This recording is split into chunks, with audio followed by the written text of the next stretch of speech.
नमस्कार dear students, आप सभी का स्वागत है मैक्स इंग्लिश पॉइंट MEP पर। और जैसे कि मिशन चल रहा है अपना कि सभी जितने भी स्टूडेंट्स हैं जो रेगुलर क्लास मेरी ले रहे हैं वो सब विजय हों। और जो आपका सेकंड ग्रेड, फर्स्ट ग्रेड का एग्ज़ाम, थर्ड ग्रेड का, मतलब इतनी सारी वैकेंसीज़, अभी CET भी लॉन्च हो चुकी है तो उसमें भी डिटर्मिनर्स, ये जो टॉपिक चल रहे हैं, मल्टीपल चॉइस जो क्वेश्चन चल रहे हैं वो सभी एग्जाम्स में आते हैं। ऐसा नहीं है कि सर थर्ड ग्रेड है तो थर्ड ग्रेड में कोई स्पेशल बन के आएंगे। थर्ड ग्रेड में भी डिटर्मिनर्स अगर टॉपिक है तो वही आएगा। अब कुछ लोग कह रहे हैं सर थर्ड ग्रेड में डिटर्मिनर्स अलग से नहीं दिया हुआ। मैं उनको सलाह दूंगा आप डिटर्मिनर को और आर्टिकल्स को भी पढ़ें क्योंकि ये एडजेक्टिव्स के पार्ट होते हैं। तो अगर इनको पढ़ते हैं तो पढ़ने में कोई दिक्कत नहीं है। एटलीस्ट एक बार तो सुपरफिशियल या कह सकते हैं कि ऊपरी तौर पर आप उसको ज़रूर पढ़ें और उसके क्वेश्चन ज़रूर अटेम्प्ट करें। क्यों? क्योंकि वहाँ पे अगर आ गया तो आप चैलेंज नहीं कर सकते हो। तो चैलेंज तो हम करेंगे नहीं, अपना तो काम है कि पेपर दिया, सेलेक्ट होना। और इसी मिशन को जारी रखते हुए आज का जो आपका टॉपिक रहेगा वो रहेगा डिटर्मिनर्स। तो डिटर्मिनर्स के क्वेश्चन क्या क्या रहेंगे, कौन कौन से जो मुझे लग रहे हैं कि इम्पोर्टेंट हैं। अभी मुझे जो इम्पोर्टेंट लग रहे हैं क्या वो आएंगे, तो ये एक्सपीरियंस बेस्ट होता है। पिछले 10 साल से टीचिंग करवा रहा हूँ तो मुझे लगता है कि वो क्वेश्चन जनरली पूछे जाते हैं, उस हिसाब से मैं क्वेश्चन लेकर आ रहा हूँ। ऐसे नहीं है कि अपने घर से ही कुछ बना के लेके आए, नहीं। इनमें से ज़्यादातर जो क्वेश्चन होते हैं वो या तो एग्जाम में पूछे गए हैं या वो पैटर्न फॉलो कर रहे हैं। तो उन पैटर्न को समझ रहे हैं। आप एग्ज़ाम जब दे रहे हो तो एग्ज़ाम में आपका माइंड सेट कैसा होना चाहिए, किस हिसाब से आप अटेम्प्ट करो, इस बारे में हम चर्चा कर रहे हैं। यहाँ पे कोई ऐसा नहीं है कि मैं आपको बहुत ज़्यादा नॉलेज प्रोवाइड करना चाह रहा हूँ, क्योंकि मैं चैप्टर नया पढ़ा के क्वेश्चन अटेम्प्ट करना सिखा रहा हूँ, जो कि बहुत इंपॉर्टेंट चीज़ होती है। चलिए पहला क्वेश्चन शुरू करते हैं अपना। पहला क्वेश्चन है आपका, blank parent came to meet the teacher because they were busy. ठीक है ना? तो पहला ऑप्शन है नाइदर, दूसरा है, पेन थोड़ा चेंज कर ले, आज थोड़ा अलग लेते हैं, चटकेला, नन, आइदर, ईच। जल्दी से बताइए कि इन चारों में से कौन सा ऑप्शन होगा जो सही माना जाएगा। नाइदर, नन, आइदर, ईच, चारों में से कौन सा ऑप्शन होगा वो आप सही करोगे। Which one is correct? Yes, जल्दी बताइए। देखिए पेरेंट यहां पे नाउन कौन सी आई है, क्योंकि determiner is a part of adjective. Adjective क्या करते हैं, नाउन या प्रोनाउन को क्या करते हैं, क्वालिफाई करते हैं। तो अपने को ये देखनी कि नाउन कैसी है। तो अपनी जो नाउन है वो यहां पे है पेरेंट। अब पेरेंट सबसे पहले आपको ये देखना है ये सिंगुलर है या प्लूरल है। पेरेंट क्या है, सिंगुलर है। कौन सी नाउन है, सिंगुलर नाउन है, कॉमन नाउन है। इसका मतलब ये हुआ कि इन चारों ऑप्शन में जो सिंगुलैरिटी को इंडिकेट करता है वो डिटर्मिनर लगेगा। तो इसमें कौन सा नहीं लगेगा, नन नहीं लगेगा। नन दो से ज्यादा के लिए लगता है, नन, है ना, जनरली। तो नन तो आएगा नहीं। अब अपने पास बचे नाइदर, आइदर, ईच, तीन ऑप्शन बचे। तीनों में से कौन से होंगे?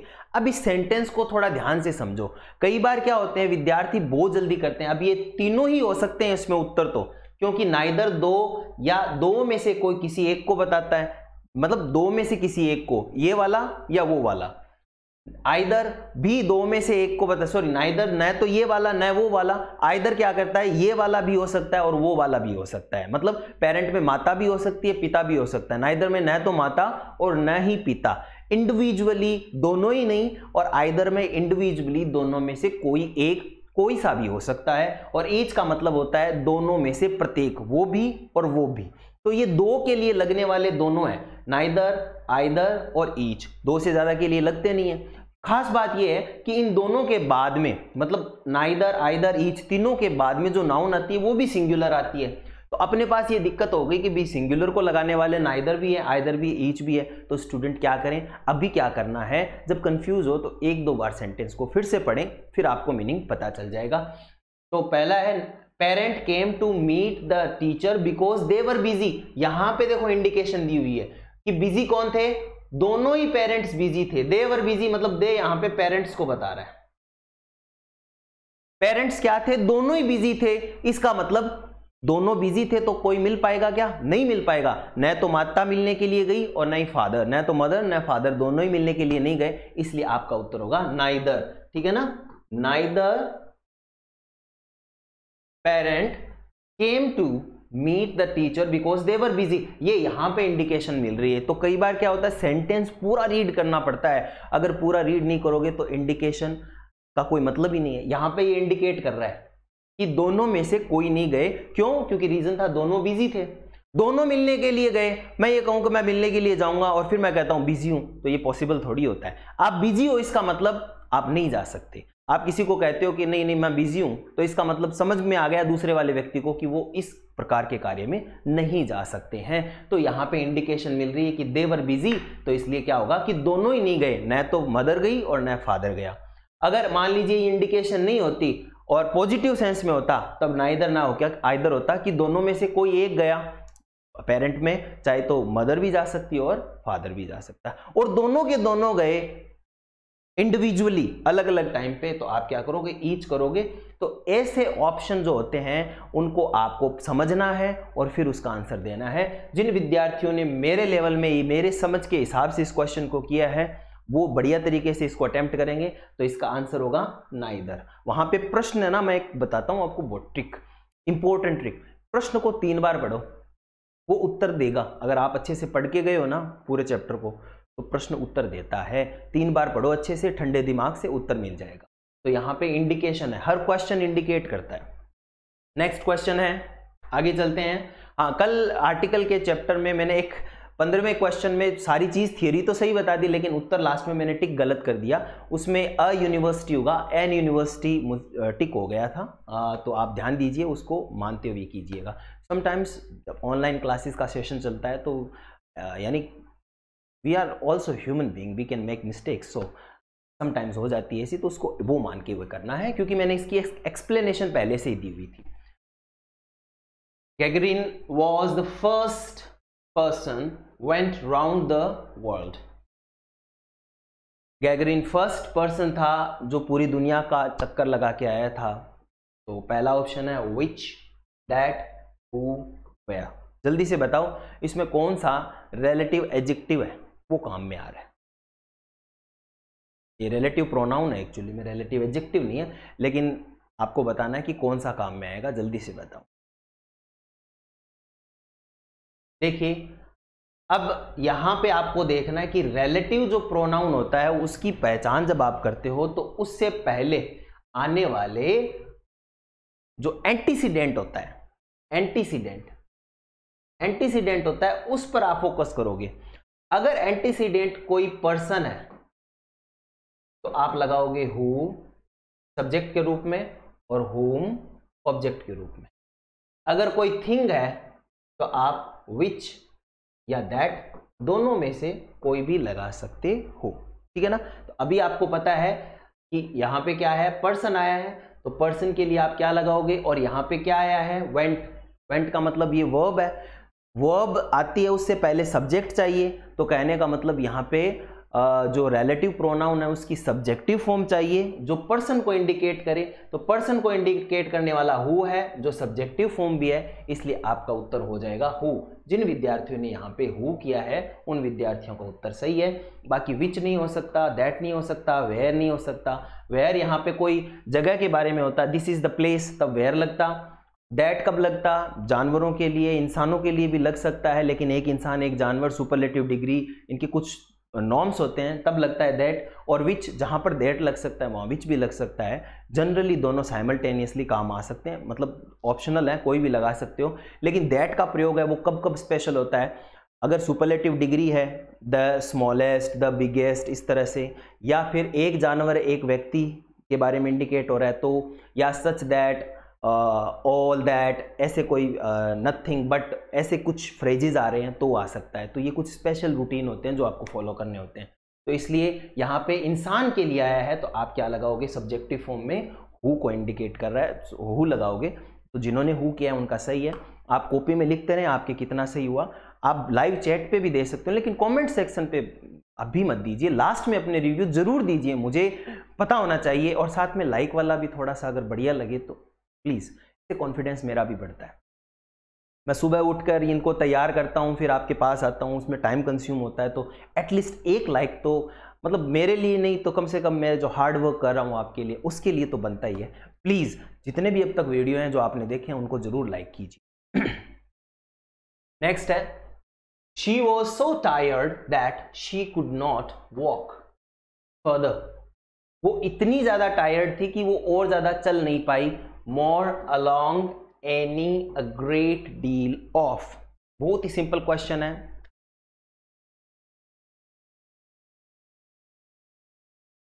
ओके देखिए इसमें इस सेंटेंस में नेगेटिव आया है।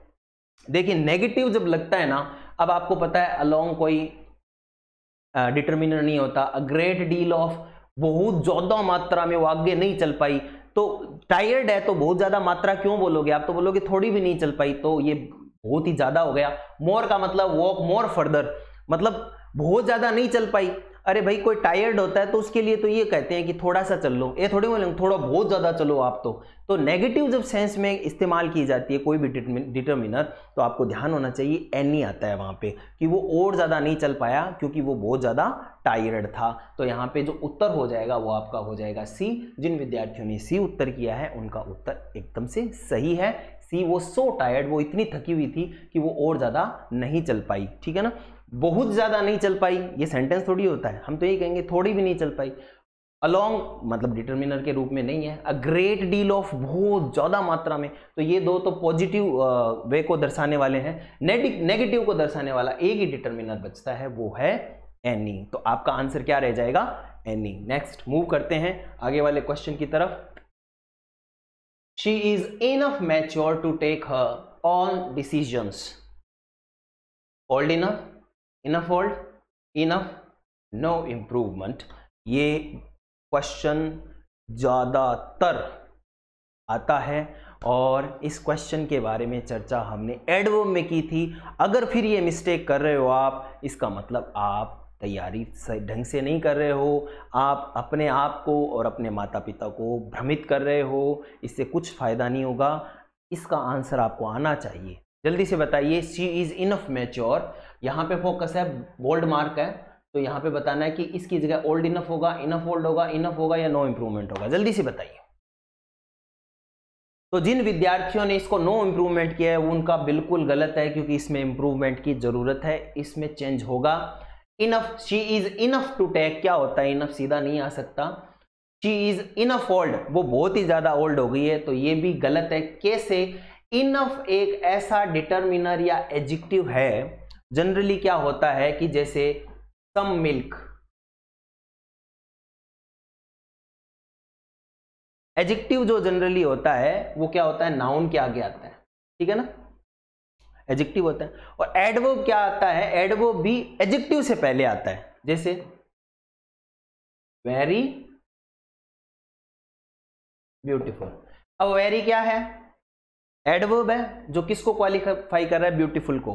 तो वेरी, एडवर्ब भी क्या होता है, जैसे एडजेक्टिव क्या करता है जनरली नाउन के पहले आता है, वैसे एडवर्ब क्या होता है, एडजेक्टिव के पहले आता है। लेकिन इनफ एक ऐसा एडवर्ब है जो एडजेक्टिव के बाद में आता है। याद आ गया ना अब तो, इनफ क्या आता है, एडजेक्टिव के बाद में आता है। कभी भी बिग इनफ नहीं होता, सॉरी इनफ बिग नहीं होता। बिग क्या है, एडजेक्टिव, इनफ पहले नहीं आएगा। ये एक ऐसा एडवर्ब है जो कि बाद में आता है, बिग इनफ। ये मैंने एग्जांपल उसमें दिया था, बिग इनफ। तो इसमें उत्तर क्या हो जाएगा, इनफ मैच्योर की जगह ओल्ड इनफ। ओल्ड एडजेक्टिव है और इनफ एक ऐसा एडवर्ब है जो क्या करता है, एडजेक्टिव के बाद में आता है, इसलिए इसमें उत्तर हो जाएगा ए। जिन विद्यार्थियों ने ए किया है कॉन्ग्रेचुलेशंस, आप बहुत अच्छे से तैयारी कर रहे हो, कीप इट अप। जिन्होंने नहीं किया है वो तैयारी करना शुरू कर दो, क्योंकि देखो गलतियां आप कर रहे हो ना, तो अभी यहाँ पे गलती कर रहे हो, कोई दिक्कत नहीं है, आप उसको सही कीजिए। हम बात कर रहे हैं, लेकिन ये मिस्टेक्स कभी भी पेपर में नहीं होनी चाहिए, क्योंकि पेपर में हो गई ना तो फिर उसके बाद में लोग सिंपैथी देंगे आपको, और आप भी अपने आप को सिंपैथी लेने के लिए यहाँ मत बोलना 3 नंबर कम रह गए, पॉइंटों से रह गया, नहीं, कोई फर्क नहीं पड़ेगा। नहीं मिली ना जॉब तो नहीं मिली, अब किसी के सामने रोने से आपको जॉब नहीं मिलेगी, किताबों में जुट जाओ। तो अभी मौका है, बढ़िया से तैयारी कीजिए, मैं आपके साथ हूँ। पेपर तक चलेंगे हम, पूरे पुराने पेपर्स को भी हल करेंगे। मैं लगातार, चाहे व्यूज मुझे कम मिले कुछ मिले कोई दिक्कत नहीं है, मैंने जो कमिटमेंट किया है पूरा करूंगा। अगर वाकई में आप मेरी थोड़ी हेल्प करना चाहते हो तो थोड़ा लाइक और थोड़ा शेयर सब्सक्राइब करवा दीजिए, बाकी आपकी इच्छा है। She is not talented to win the contest. She is enough talented to win the contest, she is neither talented enough to win the contest, she is not talented enough to win the contest और no improvement. इन चारों में से कौन सा उत्तर है जो सही है? पूरा का पूरा सेंटेंस है, आपको देखना है क्या वो सही है। सही है तो नो इम्प्रूवमेंट हो जाएगा, अगर नहीं है तो विच वन, कौन सा सही है जो इसकी जगह आ सकता है। तो जल्दी से बताओ चारों में से कौन सा ऑप्शन। एकदम वो का वो पिछला सेंटेंस है, वो स्टूडेंट तो पकड़ लेंगे। She is enough talented to win the contest. Sentence है कि वो टैलेंटेड नहीं है इस कॉन्टेस्ट को जीतने के लिए, आपने इसको पॉजिटिव बना दिया तो थीम ही गलत हो गई। She is neither talented, neither talented, neither talented क्या होता है भाई? नाइदर एडवर्ब का काम नहीं करता है ना, इसलिए ये गलत हो। She is neither talented enough, ये पूरा गलत हो गया। She is not talented enough, talented क्या हो गई? एडजेक्टिव, एडजेक्टिव के बाद में एडवर्ब आ रहा है, सही है, बढ़िया है, और नॉट लग रहा है कि वो इतनी टैलेंटेड नहीं है कि इस कॉन्टेस्ट को जीत सके। इसका मतलब मोस्ट सूटेबल आंसर आपका हो गया सी, जो कि एक सिंटेक्स के हिसाब से सेंटेंस एकदम से सही है। तो जिन विद्यार्थियों ने सी उत्तर किया वो सही है। इंप्रूवमेंट की जरूरत है, नो इंप्रूवमेंट गलत हो गया। नाइदर टैलेंटेड इनफ कोई स्ट्रक्चर नहीं होता है, और ये सेंटेंस ही इसने पॉजिटिव कर दिया। फिर वो गलत बात है कि इनफ टैलेंटेड नहीं होता है, टैलेंटेड इनफ होता अगर पॉजिटिव में भी होता तो, इसलिए डबल गलत हो गया। तो सेंटेंस आपका कौन सा सही निकल रहा है? सी। जिन विद्यार्थियों ने सी किया है उनका आंसर सही है। मूव करते हैं 6th क्वेश्चन की तरफ। The 3 customers insisted that the shopkeeper must provide them full measure।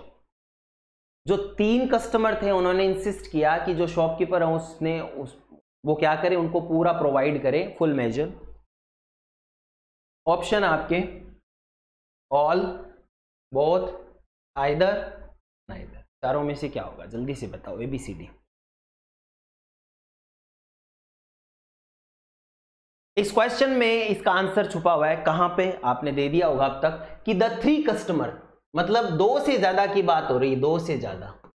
अब 2 से ज्यादा की बात हो रही है, इसका मतलब आइदर और नाइदर नहीं लगेंगे, ये 2 के लिए आते हैं। 2 का मतलब 2 में से आइदर लगता है ये वाला या वो वाला, दोनों में से कोई एक। नाइदर, ना ये वाला ना वो वाला, मतलब 2 के लिए लग सकते हैं। तो ये दोनों ऑप्शन तो कट हो गए। अब बोथ है वो प्लूरल फॉर्म में 2 के लिए आता है। बोथ मतलब बोथ राम एंड श्याम, 2 के लिए क्या आता है? बोथ आता है प्लूरल फॉर्म में, तो ये भी गलत। तो अभी अपने पास में ये तीनों ऑप्शन 2 को इंडिकेट करने वाले थे।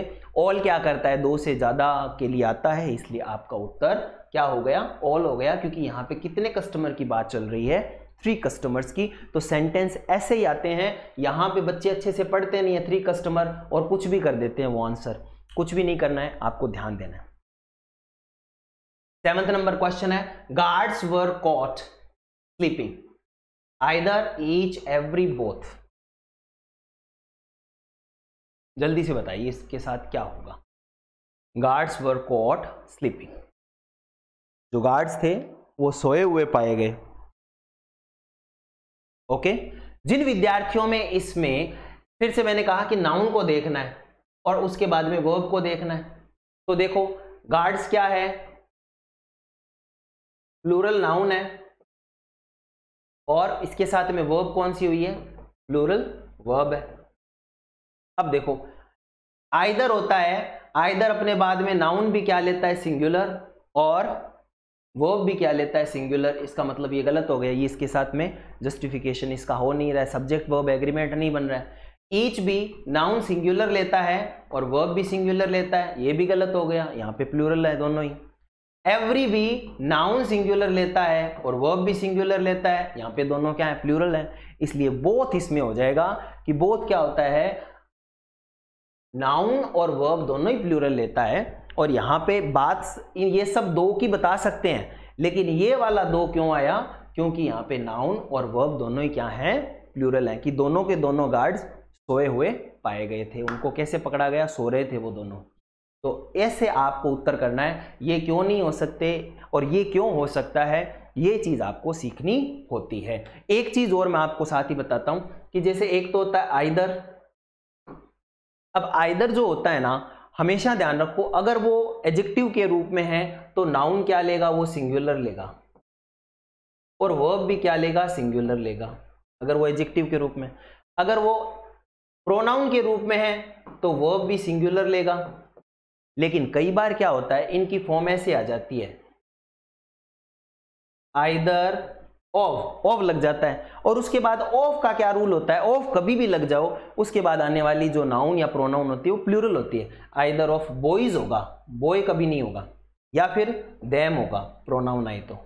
अब वर्ब कौन सी लगेगी, तो ध्यान देना है, आइदर के साथ में वर्ब कौन सी लग रही थी, सिंगुलर लग रही थी। आइदर प्रोनाउन के रूप में वर्ब सिंगुलर है, तो यहां पे चाहे बॉयज या कुछ भी आ जाओ, क्योंकि ये तो ऑफ का स्ट्रक्चर है, ऑफ अपने बाद में नाउन प्रोनाउन क्या लेता है, प्लूरल लेता है। लेकिन मेन चीज क्या है, आइदर, आइदर के हिसाब से वर्ब क्या लगेगी, यहाँ पे सिंगुलर लगेगी, जो कि क्या होगी, वॉज या इज या जो भी होगी। तो ध्यान देने वाली बात है ये किस पे लागू होती है स्थिति, ईच, एवरी, आइदर, तीनों पे लागू होता है। एवरी पे लागू नहीं होता, एवरी प्रोनाउन फॉर्म में नहीं होती है, इसलिए कि ईच, आइदर, नाइदर, ये तीनों अपने साथ में नाउन, अगर एडजेक्टिव के रूप में तो नाउन सिंगुलर और वर्ब भी सिंगुलर, प्रोनाउन के रूप में तो वर्ब सिंगुलर। लेकिन ऑफ स्ट्रक्चर लग के जब ये प्रोनाउन बनती हैं, जैसे neither of boys, either of girls, each of students, अब वर्ब क्या लगेगी, वर्ब इनके बेसिक रूल के हिसाब से लगेगी कि ईच, एवरी, नाइदर क्या लेते हैं अपने साथ में, सिंगुलर, तो सिंगुलर। अब ये बॉयज, गर्ल्स, इनको देखना नहीं है, क्योंकि ऑफ स्ट्रक्चर के बाद में कभी भी कोई नाउन प्रोनाउन आ जाओ वो प्लूरल और ऑब्जेक्टिव फॉर्म में ही आती है। लेकिन इसका मतलब ये नहीं है कि उनको देखकर लगे, जैसे एक सेंटेंस है, वन बॉय इज देयर, एक लड़का है वहां पे, तो अब इसको वन ऑफ द, अब वन के साथ में ऑफ द स्ट्रक्चर लगा दिया, अब बॉय की जगह क्या हो जाएगा, बॉयज हो जाएगा। कहने का मतलब है कभी भी ऑफ स्ट्रक्चर के बाद में है ना प्लूरल नाउन प्रोनाउन होगी। लेकिन इसका मतलब ये नहीं है यहाँ पे आर हो जाएगा, नहीं, कतई नहीं होगा। वन के हिसाब से क्या लगेगा, यहाँ पे इज ही लगेगा। जैसे वन बॉय इज है ना, तो वन ऑफ द बॉय, उनमें से एक लड़का अभी गायब है, तो इज लगेगा। तो यहाँ पे ये प्रोनाउन की फॉर्म में अगर आ रहा है ना, तो ऑफ स्ट्रक्चर के कारण ये प्लूरल हो रहा है, लेकिन वर्ब फिर भी क्या लेगा, सिंगुलर लेगा। ये ध्यान रखने वाली बातें हैं जो मैं बता रहा हूं आपको। तो इसमें उत्तर कौन सा हो जाएगा, बोथ आंसर आपका क्या हो जाएगा, सही हो जाएगा। नेक्स्ट मूव करते हैं, 8वां क्वेश्चन, ऑफ द पेरेंट्स। अब देखो ऑफ आ गया ना, ऑफ द, अब यहां पे पेरेंट्स तो आएगा ही, क्योंकि ऑफ अपने साथ में क्या लेता है, प्लूरल लेता है। Have gone to the school to pick up the child, तो आपका आंसर है हाफ, आइदर, बोथ, नाइदर। चारों में से क्या होगा, जल्दी से बताओ आप। बहुत मजेदार चैप्टर है और अब तक आपने इंग्लिश मेरे से पढ़ी है तो आपको पता चल गया होगा कि मैंने कभी भी ये नहीं कहा एक्सेप्शन कुछ भी नहीं है। आप अपने सेंटेंसेस को भी आप मुझे भेज दीजिए, मुझे अगर टाइम मिलेगा कि एक दिन मैं व्यूअर्स चॉइस रखूंगा, आपके जो क्वेश्चन वाले हैं वो सारे क्वेश्चन बना के उसके आंसर बताऊं। अब देखो ऑफ द पेरेंट्स, तो ऑफ के हिसाब से पेरेंट्स लगा हुआ है, इसका मतलब ये नहीं है कि यहां पे कुछ भी आ सकता है अभी तक, लेकिन आपको देखना है आगे आने वाली वर्ब क्या है। वर्ब प्लूरल है, तो इसका मतलब इसके हिसाब से वर्ब नहीं है, ये वर्ब इसके हिसाब से आ रही है। तो यहां पे आइदर नहीं हो सकता और नाइदर नहीं हो सकता। क्यों, क्योंकि अगर आइदर और नाइदर होता तो यहां पे वर्ब क्या आनी चाहिए थी, सिंगुलर आनी चाहिए थी। तो ये तो दो गलत हो गए। अब हाफ ऑफ द पेरेंट्स, अब कोई 10 थोड़ी है, 10 में से 5 आ गए। पेरेंट्स 2 ही होते हैं, 2 में से को दोनों ही आ जाएं या तो, या दोनों में से एक आए, तो दोनों में से एक वाली बात ही खत्म हो गई। इसका मतलब दोनों जो पेरेंट्स हैं वो सारे के सारे हैं, यानी both of the parents have gone to the school pick up the child, यानी द चाइल्ड से पता चल रहा है कि बच्चा उन दोनों का एक ही है, तो माता पिता दोनों ही क्या गए थे, स्कूल में गए थे। तो बोथ इसलिए लगा है कि बोथ यहाँ पे माता पिता के लिए आया है, और बोथ अपने साथ में हमेशा प्लूरल वर्ब लेता है। हाफ इसलिए नहीं है, हाफ ऑफ द पेरेंट्स मतलब कोई डजन्स में थोड़ी है कि बहुत सारे मात्रा में पेरेंट्स थे और वो चले, 2 ही तो होते हैं पेरेंट्स, इसलिए 2 के लिए क्या लगता है, बोथ लगता है। इसका आंसर क्या होगा, सी सही होगा। मूव करते हैं नेक्स्ट क्वेश्चन की तरफ। 9वां क्वेश्चन है, of the 3 girls are playing. अब देखो ऑफ द के बाद में गर्ल्स लग रही है, 3 गर्ल्स, इसका मतलब ये नहीं है कि यहां आने वाला है वो इसके हिसाब से आएगा, या वो जो वर्ब है इसके हिसाब से। ये वर्ब किसके हिसाब से आएगी, इसके हिसाब से। ये मैं आपको बताना चाह रहा हूं, क्योंकि ऑफ तो हमेशा ही क्या लेता है, प्लूरल लेता है, लेकिन वर्ब प्लूरल है। अब इसका मतलब क्या हुआ, वर्ब प्लूरल है, इसका मतलब हो गया ईच नहीं होगा, ईच सिंगुलर के लिए आता है। आइदर नाइदर ये दोनों ही नहीं होंगे। पहला तो ये है कि इन सब के साथ में क्या आती है, वर्ब सिंगुलर आती है। दूसरा रूल ये है कि देखो ईच 2 के लिए, नाइदर 2 के लिए, आइदर 2 के लिए इंडिकेट करता है। तो यहाँ पे प्रश्न क्या है, 3 गर्ल्स 3 के लिए, तो इसलिए 2 तरीके से ये गलत हो गए। एक तो ये 2 को बताते हैं, प्रश्न में 3 का पूछा है। दूसरा ये तीनों अपने बाद में वर्ब क्या लेते हैं, सिंगुलर लेते हैं, तो ये भी गलत हो गए। तो दोनों तरीके से ये गलत है, तो उत्तर क्या हो गया, नन। 3 या 3 से ज्यादा के लिए क्या आता है, नन आता है। तो नन अपने साथ में सिंगुलर वर्ब और प्लूरल दोनों ले सकता है। क्योंकि ये तीनों डिस्क्वालीफाई हो गए, तो आपका उत्तर कौन सा रह गया, नन। नेक्स्ट है, man was willing to work on Sundays, neither, both, all, none. जल्दी से बताइए क्या उत्तर होगा।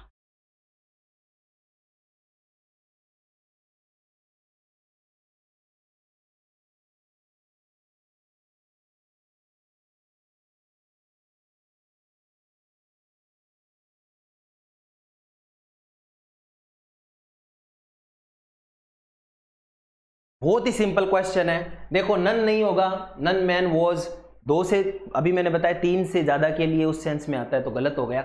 ऑल 3 से ज्यादा के लिए आता है, और यहाँ पे नन और ऑल अपने साथ में प्लूरल नाउन लेते हैं। बोथ 2 के लिए आता है, लेकिन अपने साथ में प्लूरल नाउन लेता है और प्लूरल वर्ब लेता है, जबकि वर्ब और नाउन दोनों सिंगुलर है। नाइदर अपने साथ में सिंगुलर नाउन लेता है, अपने साथ में सिंगुलर वर्ब लेता है। अब ये सेंटेंस भी सही है, नेगेटिव सेंस में भी है कि दोनों में से प्रत्येक, न तो ये वाला और न वो वाला, दोनों ही क्या संडे को काम करना नहीं चाहते थे। तो नाइदर इसमें सही हो गया। बस इस तरह से आप एलिमिनेशन सीख जाइए, ये क्वेश्चन कभी गलत नहीं होंगे। ये 2 से ज़्यादा के लिए हैं, दोनों ही प्लूरल वर्ब और प्लूरल नाउन लेते हैं, इसलिए गलत हो गए। इसमें उत्तर आपका सही क्या हो गया, नाइदर हो गया। आगे वाला क्वेश्चन मूव करते हैं। 11वां क्वेश्चन है, how many do you have,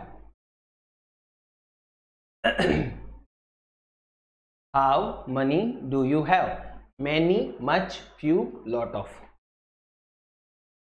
बहुत ही सिंपल क्वेश्चन है, ये तो सबको आना चाहिए। ये तो फ्रेज है, आजकल याद हो गया। तुम्हारे पास कितने पैसे हैं, वैसे बोलते हैं ना, how much money do you have. तो जिन्होंने मच किया वो सही है। देखो मनी अनकाउंटेबल है, मैनी है वो काउंटेबल प्लूरल के साथ आता है, गलत हो गया। फ्यू है काउंटेबल प्लूरल के साथ है, गलत आ गया।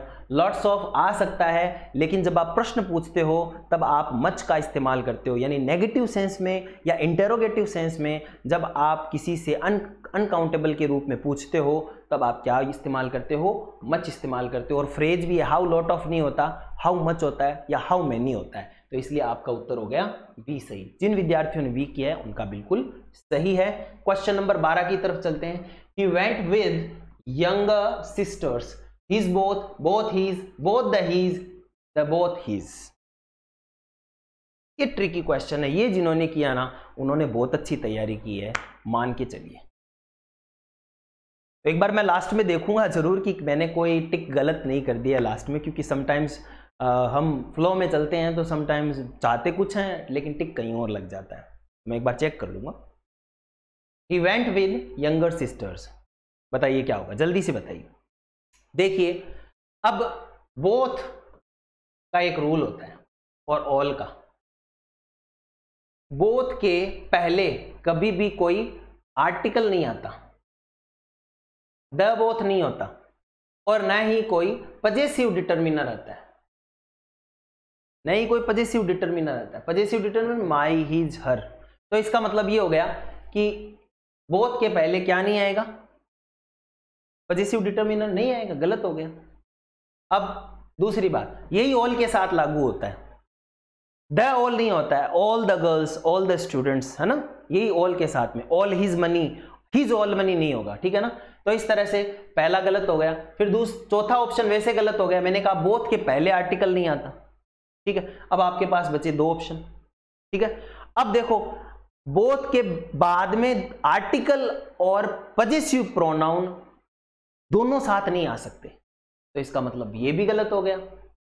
उत्तर क्या रह गया, बी सही हो गया। यानी कि बोथ के बाद में या तो पजेसिव प्रोनाउन लगेगा या आर्टिकल लगेगा, दोनों में से किसी एक को इस्तेमाल कर सकते हो। तो आपने क्या उत्तर किया, या he went with he both his younger sister. His both नहीं होगा, ये ध्यान देने वाली बात है। ज्यादातर लोग हिज बोथ कर देते हैं, क्यों? क्योंकि बोथ से पहले द बोथ नहीं होता, बोथ द बॉयज। तो द जहां पर लग रहा है ना, वहीं पे हिज हर ये लगेगा।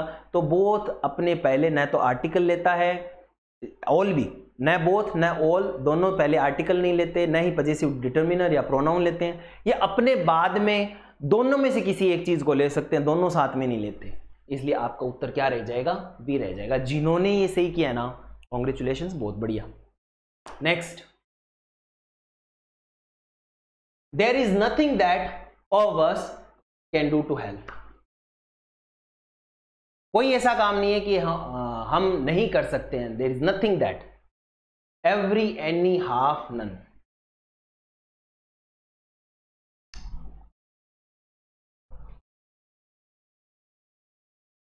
देखो, पहली बात तो एवरी जिन्होंने किया गलत है। एवरी प्रोनाउन के रूप में इस्तेमाल ही नहीं होता। एवरी ऑफ अस कोई फ्रेज नहीं है, ईच ऑफ अस होती है, एवरी ऑफ अस नहीं होती, गलत हो गई।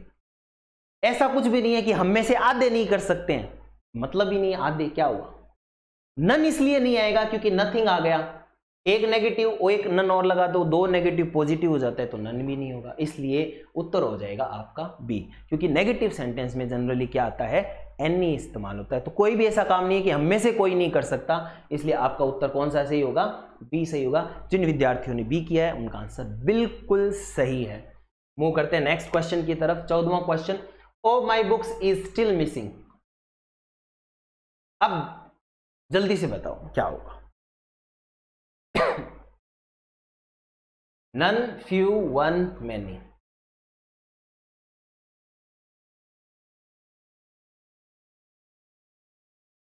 ठीक है, अब देखिए इस क्वेश्चन में ऑफ के हिसाब से तो आपको पता है, या तो द लगा लो। देखो मैंने कहा ना, द लगाओ या फिर पजेसिव डिटर्मिनर, दोनों में से एक लगेगा, तो माई लग गया, कोई दिक्कत नहीं है। यहाँ पे ऑफ द बुक्स भी हो सकता था, दोनों साथ में नहीं आएंगे, पहला रूल। दूसरा रूल, ऑफ के बाद में आने वाली जो नाउन प्रोनाउन है वो प्लूरल होगी और ऑब्जेक्टिव केस में आएगी। नाउन ऑब्जेक्टिव केस में एक जैसी होती है, तो प्रोनाउन होती है तो ऑब्जेक्टिव। ऑफ के बाद में ये लगा, लेकिन इज इसके हिसाब से नहीं लगा, ये ध्यान रखना है ना। इज आया है, इसका मतलब यहां पे कौन सी प्रोनाउन आएगी, या कह सकते हैं प्रोनाउन फ्रेज जो ले रहा है प्रोनाउन आएगी, उसके हिसाब से आएगा। तो बताओ, नन के साथ में कभी आता है क्या इज? नहीं आता। नाउन 3 के लिए आता है, प्लूरल वर्ब लेता है, इसलिए गलत हो गया। क्यों अपने साथ में प्लूरल वर्ब लेता है, गलत हो गया। मैनी अपने साथ में प्लूरल वर्ब लेता है, गलत हो गया। उत्तर हो गया इसका सी। अब बहुत सारे लोग ऐसे कहते हैं, सर वन आया है यहाँ पे, बुक्स कैसे आया? तो मैंने कहा था कि वन ऑफ माई बुक्स, यानी ऑफ के बाद में बुक्स आना कंपलसरी होता है। इसका मतलब कतई ये नहीं है कि वन के लिए ये बुक्स आया है। वन के लिए जो वर्ब आई है वो ये है, ठीक है ना, कि मेरे बहुत सारी बुक्स में थी उनमें से कोई एक बुक है वो गायब हो गई, ठीक है ना। तो बहुत सारी बुक्स में से एक, वन ऑफ माई बुक्स, तो ऑफ के हिसाब से तो क्या लगा है? बुक्स लगा है। और वर्ब किसके हिसाब से लगी है? वन के हिसाब से वर्ब लगी है। ये ध्यान देने वाली बात है। और इसको क्या कहते हैं? वन ऑफ माई बुक्स, ये फ्रेज कौन सी है? ये प्रोनाउन है, प्रोनाउन फ्रेज के रूप में इस्तेमाल हो रही, नाउन नहीं है। His money has been stolen, most, all, either, much. उसका धन है वो क्या हो गया? चुरा लिया गया।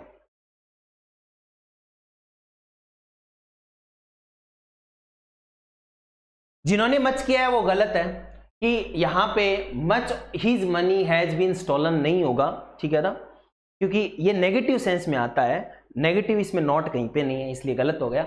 आइदर, क्योंकि ये अनकाउंटेबिलिटी को शो कर रहा है, इसलिए आइदर भी नहीं आएगा। अब मोस्ट में से और ऑल में से क्या आएगा? मोस्ट ऑफ हिज, अगर ऑफ लगा हुआ होता ना तब तो हम कर सकते थे, हो सकता था, लेकिन ऐसी कोई फ्रेज नहीं है कि सीधा आ रहा है, इसका मतलब ये भी गलत है। उत्तर हो जाएगा इसमें ऑल, कि उसका पूरा धन ले लिया गया। ऑल इज मनी, ऑल के बाद में मैंने बताया था आर्टिकल भी आ सकता है या पजेसिव डिटर्मिनर भी आ सकता है, आ रहा है। और उसके बाद में अब कहोगे सर यहां पे मनी है, वो फिर प्लूरल क्यों नहीं हुई? जैसे ऑल ऑफ, ये सेंटेंस ऐसे होता, ऑल ऑफ हिज मनी, तो सर यहां पे ये मनी प्लूरल क्यों नहीं? ये प्लूरल उस कंडीशन में होगी जब ये नाउन क्या होगी? अनकाउंटेबल हो, सॉरी ये जब उस कंडीशन में सिंगुलर की तरह बिहेव करेगी जब ये अनकाउंटेबल होगी। अनकाउंटेबल ना तो सिंगुलर होता है ना प्लूरल होता है, वो है वैसा ही है। लेकिन यही sentence all of his teammates, तो ये टीममेट्स इसलिए हुआ है क्योंकि ये काउंटेबल है। काउंटेबल जब भी होगा ना तो ऑफ स्ट्रक्चर के बाद में प्लूरल होगा, और अनकाउंटेबल होगा तो वो अनकाउंटेबल रहेगा क्योंकि उसकी प्लूरल फॉर्म होती नहीं है। इसलिए ऑल ये पूरी फ्रेज किसको इंडिकेट कर रही है, अनकाउंटेबिलिटी को, और ये फ्रेज किसको इंडिकेट कर रही है, काउंटेबल में प्लूरल को। इसलिए यहां पे आर लगेगा और यहां पे इज लगेगा। किस वे में, क्योंकि ये पूरी की पूरी अनकाउंटेबिलिटी को शो कर रही है, ये पूरी की पूरी काउंटेबिलिटी, और ऑल प्लूरल के लिए आता है तो आर लग रहा है, ठीक है ना। तो इसलिए all his money has been stolen, all है अनकाउंटेबल के लिए भी लगता है और काउंटेबल में प्लूरल के लिए लगता है। इज लगा हैज है तो ये ऑल हो सकता है। मोस्ट होता कब, जब ऑफ लगा होता तब स्ट्रक्चर बनता। आइदर हो नहीं सकता, काउंटेबल के लिए होता है, और मच में नेगेटिव सेंस चाहिए। इस तरह से एलिमिनेट करना सीख जाइए आप। सोलवा क्वेश्चन है, boy is your friend in that group, what, which, whose, who.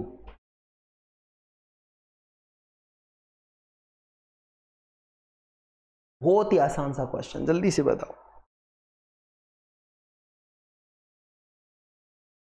देखिए जब आप चूज करते हो ना कि उनमें से तुम्हारा वाला फ्रेंड कौन सा है, 10 12 हैं उनमें से, विच वन ऐसे बोलोगे ना आप चूज कर रहे हो कि कौन सा वाला इनमें से, ये वाला वो वाला, तो आप क्या करते हो, विच को इंडिकेशन के लिए या बताने के लिए आप विच यूज करते हो कि which boy is your friend in that group, उस ग्रुप में तुम्हारा वाला फ्रेंड कौन सा है, कौन सा मित्र है। व्हाट नहीं होगा, हुज नहीं होगा, हु नहीं होगा, सिंपल क्वेश्चन था। नेक्स्ट आगे मूव करते हैं। There are mistakes in this essay, it's almost seems fine, it almost seems fine.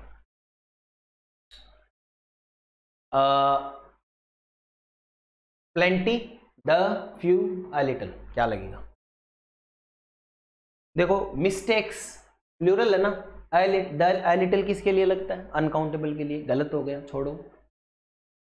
there are the mistakes, नहीं गलत है। अब प्लेंटी और फ्यू में से बताओ। देखो इसमें क्या कहा है कि ज्यादातर जो है, जो ऐसे है वो सही है। ज्यादातर का मतलब मोस्ट, ऑलमोस्ट, मतलब लगभग 99% सही है। थोड़ी बहुत मिस्टेक है, यानी बहुत ही कम मात्रा में, और बहुत कम मात्रा के लिए क्या लगता है, फ्यू लगता है। नगण्य के लिए क्या लगता है, फ्यू। अब फ्यू क्यों लगा, क्योंकि यहाँ पे नाउन क्या है, अनकाउंटेबल है, सॉरी काउंटेबल में प्लूरल है तो क्या लगा है, फ्यू लगा है। जैसे there are few mistakes in the essay, it almost seems fine. Next move करते हैं। The agent has asked of his customers to give money.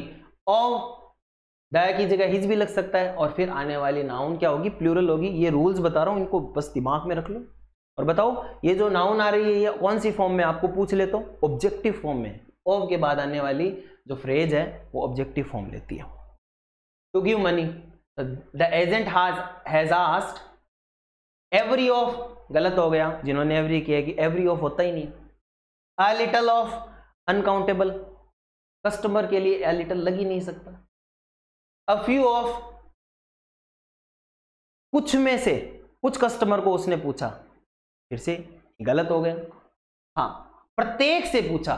the agent has asked each of his customer, यानी कि प्रत्येक customer को उसने पूछा कि वो मनी को कंट्रीब्यूट करे या दे। एकदम सिंपल था। जिन्होंने ईच इसमें किया है उनका आंसर बिल्कुल सही है। एवरी प्रोनाउन नहीं होता, गलत हो गया। द लिटिल अनकाउंटेबल, यहाँ पे काउंटेबिलिटी गलत हो गया। अ फ्यू होता है, वो थोड़ा पॉजिटिव सम के सेंस में आता है, लेकिन यहाँ पे कहा है कि प्रत्येक को कहा गया, ठीक है ना, इसलिए ईच लगेगा। आपका आंसर क्या होगा, each. Next, would you like coffee, much, all, some, a. ऐसे क्वेश्चन आते हैं।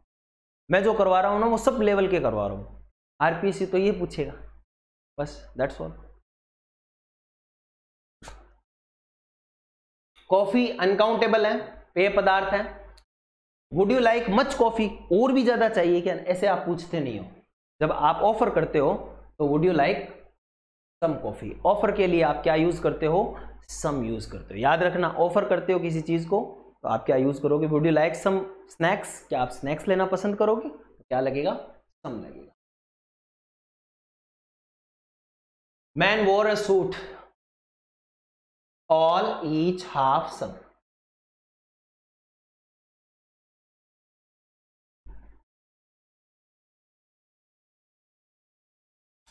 जी, इस क्वेश्चन में जिन विद्यार्थियों ने सम किया वो गलत है, क्योंकि मैन क्या है, सिंगुलर है, प्लूरल नहीं है, सम प्लूरल के लिए आता है, गलत हो गया। हाफ, हाफ के बाद नाउन प्लूरल आती है, गलत हो गया। ऑल, ऑल के बाद नाउन प्लूरल होती है, गलत हो गया। उत्तर हो गया बी सही, ईच मैन वोर अ सूट। प्रत्येक, जितने भी व्यक्ति थे उनमें प्रत्येक व्यक्ति ने, जनरली दो में से प्रत्येक व्यक्ति ने क्या पहन रखा था, सूट पहन रखा था। तो इस तरह से आपको देखना है कि नाउन जिसको ये क्वालिफाई कर रहा है वो कैसी है। अगर वो सिंगुलर है तो सिंगुलर के हिसाब से लगेगी ना डिटरमिनर। तो नेक्स्ट क्वेश्चन है,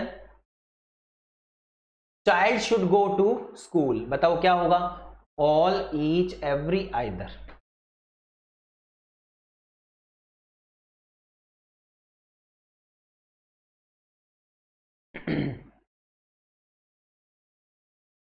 देखिए, ऑल इसलिए नहीं होगा, ऑल के बाद नाउन प्लूरल चाहिए, चिल्ड्रन होता तो ऑल हो सकता, तो ये गलत हो गया।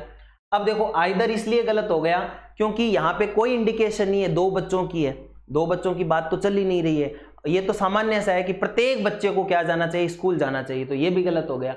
अब देखो ईच भी दो से ज्यादा के लिए लग सकता है और एवरी भी दो से ज्यादा के लिए लगता है, ठीक है ना। तो 10 लोगों का एक ग्रुप है, उनमें आप ये बोल रहे हो कि प्रत्येक व्यक्ति, तुम भी, तुम भी, तुम भी, तुम भी, तुम भी, इंडिविजुअल आप कह रहे हो एक एक को, तुम भी ये पहन के आओ, तुम भी ये पहन के आओ, तुम भी ये पहन के आओ। जब इंडिविजुअली आप प्रत्येक व्यक्ति को बार बार बता रहे हो ना, तब आप क्या करते हो, ईच का प्रयोग करते हो। और सभी लोगों को एक साथ, हाँ सभी लोगों को कल से है ना प्रत्येक को ड्रेस पहन के आनी है, एक साथ ही एक ग्रुप में सबको बता दिया। तो यहां देखो आप कह रहे हो प्रत्येक बच्चे को स्कूल जाना चाहिए, तो आप क्या कह रहे हो, पूरी जितने भी बच्चे हैं दुनिया में उन सब के लिए आप बोल रहे हो, तो आप ग्रुप में बता रहे हो। सबको ऐसे बोल रहे हो, तू बच्चा कल तुम भी है ना कल स्कूल आना, तुम आना, तुम आना, ऐसे थोड़ी बोलोगे। तो प्रत्येक में अगर सबको बता रहे हो ना इंडिविजुअली, तब तो ईच लगता है, क्योंकि ये सामान्य सा सेंटेंस है, दुनिया के सभी बच्चों को स्कूल जाना चाहिए। तो जब आप समूह में किसी को प्रत्येक रूप में से बता रहे हो, लेकिन इंडिविजुअली नहीं जा रहे हो, ग्रुप में ही बता रहे हो प्रत्येक को सिंगुलर में, तब आप क्या लगाओगे, एवरी लगाओगे। इसलिए आपका आंसर यहां पे क्या होगा, एवरी होगा। मूव करते हैं आगे क्वेश्चन नंबर 22 की तरफ। These hotels are very good, each of, either of, neither of, both of. Of के हिसाब से होटल सही है, कोई दिक्कत नहीं है। वर्ब आपकी आ रही है आर। इंडिकेशन तो दे दी मैंने, इंडिकेशन दे रहा हूं और आप निकाल पा रहे हो तो अच्छी बात है ना, ये ध्यान में रहेगी बातें। तो क्या हो जाएगा, ईच ऑफ अगर होता तो मैंने कहा ईच कहीं भी आओ, ऑफ के साथ आओ, कैसे भी आओ, वर्ब सिंगुलर लेता है, गलत, प्लूरल है। आइदर कहीं भी आ जाओ, वर्ब सिंगुलर लेगा, गलत। नाइदर कहीं भी आ जाओ, वर्ब सिंगुलर लेगा, गलत। इसलिए बोथ ऑफ सही हो गया अपने आप ही, क्योंकि बोथ अपने साथ में प्लूरल वर्ब लेता है, प्लूरल नाउन लेता है। नाउन तो सबके साथ प्लूरल आ सकती है ऑफ स्ट्रक्चर के हिसाब से, लेकिन वर्ब के हिसाब से पता चलेगा ईच, आइदर, नाइदर नहीं आ रहे हैं। उत्तर डी, जिनका डी सही है वो बिल्कुल निश्चिंत रहे, उनका सही हो जाएगा। Question number 23, is there water in the jug, few water, those water, any water, this water। क्या मतलब, वाटर अनकाउंटेबल है, फ्यू काउंटेबल के लिए लगता है, गलत। दोज प्लूरल के लिए लगता है, काउंटेबल, गलत। This water, is there this water, कोई वाटर की कोई किस्म होती है, वाटर तो वाटर होता है, गलत। काउंटेबल के लिए क्या वहां पे कुछ थोड़ा पानी है क्या जग में, यस, एनी वाटर। नेगेटिव और इंटेरोगेटिव सेंस में जब आप कुछ चीज पूछते हो तब आप क्या करते हो, एनी का इस्तेमाल करते हो, काउंटेबल में भी और अनकाउंटेबल भी। तो आपका एनी आंसर सही है। अंतिम क्वेश्चन है, second last, what are demonstratives, कौन से डेमोन्स्ट्रेटिव होते हैं, डेमोन्स्ट्रेटिव बताने वाले। Who, when, which, what, where, each, every, either, neither, this, that, these, those, few, much, several, many, some. ये तो हो गए इंडेफिनाइट, ये हो गए दिस, दैट, दीज, दोज, ये हो गए डेमोन्स्ट्रेटिव, ईच, एवरी, डिस्ट्रीब्यूटिव, और ये हो गए आपके रिलेटिव भी हो सकते हैं या इंटेरोगेटिव भी हो सकते हैं, ज्यादातर रिलेटिव है, ठीक है ना। तो इसमें पूछा कौन सा है, इंटेरोगेटिव, रिलेटिव नहीं पूछा, ईच एवरी आइदर ये डिस्ट्रीब्यूटिव हो गए, दिस दैट दिस दोज ये डेमोन्स्ट्रेटिव है। डेमोन्स्ट्रेट का मतलब demonstrate, this that these those, demonstrate कर रहे हो ना, इशारा करके बता रहे हो, इंगित कर रहे हो, तो वैसे। तो उत्तर क्या हो जाएगा आपका, सी सही हो जाएगा। लास्ट क्वेश्चन है आज का आपका, they can pick of the two, of the two, इनमें से किसी दो को वो चूज कर सकते हैं, मैनी मोर आइदर सम।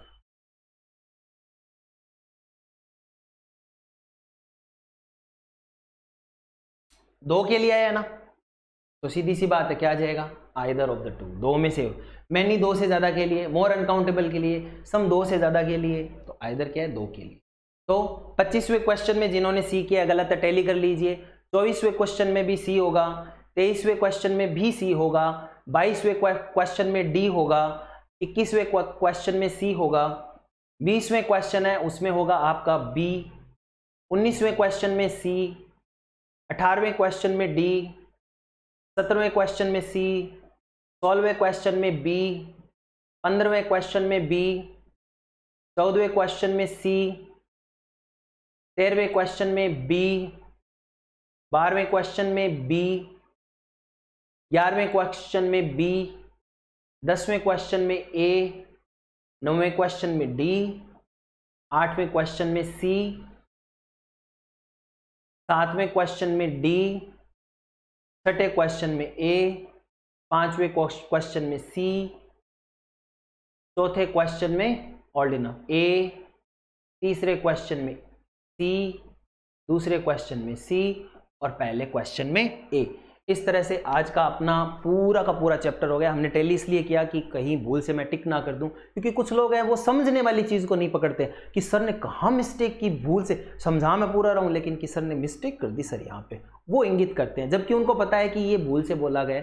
समटाइम्स हम मॉर्टल्स हैं, we are not gods, we are human being, we can make mistakes. तो उसको थोड़ा समझिएगा आप। और बाकी बहुत अच्छा लग रहा है मुझे, और आप सभी लोगों का ऐसे ही प्यार मिलते रहा तो मैं पूरा जो अपना कॉन्सेप्ट मेरे दिमाग में है वो पूरा करूँगा। Thank you very much. मिलते हैं कल का जो टेस्ट होगा वो कल ही बात करेंगे, कौन सा है आपको तो पता है टाइम टेबल में, तो बी रेडी।